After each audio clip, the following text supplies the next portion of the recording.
I'm Ross Koenigs. I'm the owner and brewmaster of Second Dawn Brewing Company and the author of Brewing with Hemp, the Essential Guide, and this is Craft Beer and Brewing's Tip of the Week.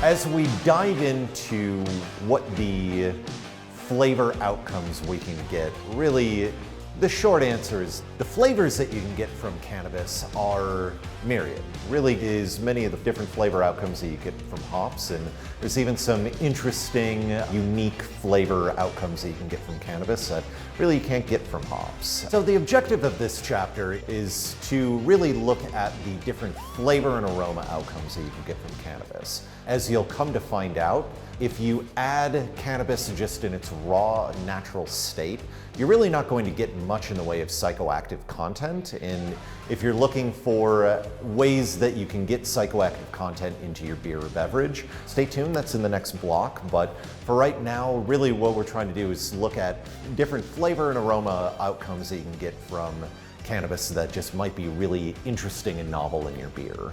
If you're kind of sitting there wondering, why would I even want cannabis flavor in my beer? I would posit just a couple of facts for you. When cannabis was first legalized in Colorado, I think it was something about 80 to 90% of the overall total volume sales were in just raw smokable flower product. Within 3 years, vaporizers, anything that really preserve a lot of the overall cannabis aroma and flavor have come to take over the entire market. It's now upwards of several $1 billion in Colorado alone, whereas raw smokable product is now down to a maybe $50 to $100 million industry. People are interested in this flavor. There are really interesting and cool flavors they can get out of it, and it's something that I think should really be explored further in beer. Find a cannabis strain that when you smell it, it's pleasing to you. Unfortunately, we do not have a level of standardization from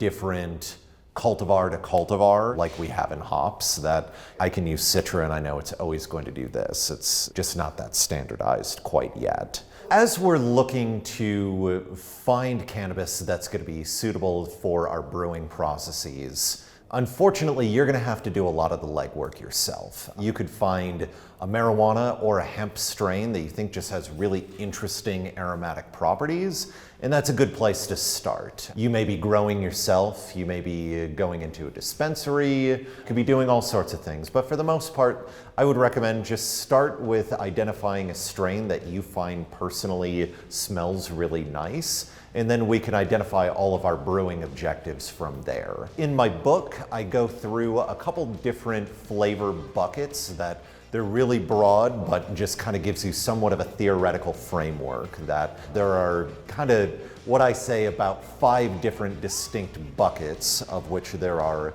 woody, there's herbal, there's floral, there's fruity, and then there's stinky.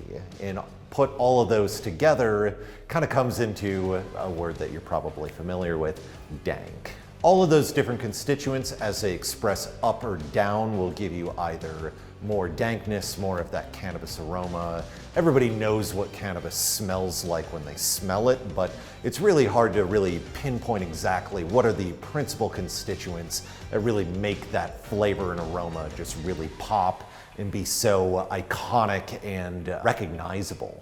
Once we've identified our strain, now our objective is to pick a beer style. You could do everything from rustic farmhouse ales if you wanted to maybe pair it with some hemp seed, all the way to Pilsner or lager styles of beer, or really my favorite is pair it with a nice big burly IPA.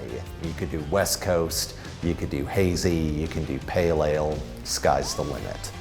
As we go from there, we're now going to identify different processes and techniques that we can do that really help accentuate that cannabis flavor and really drive a lot of the good stuff that we're looking for into our beer.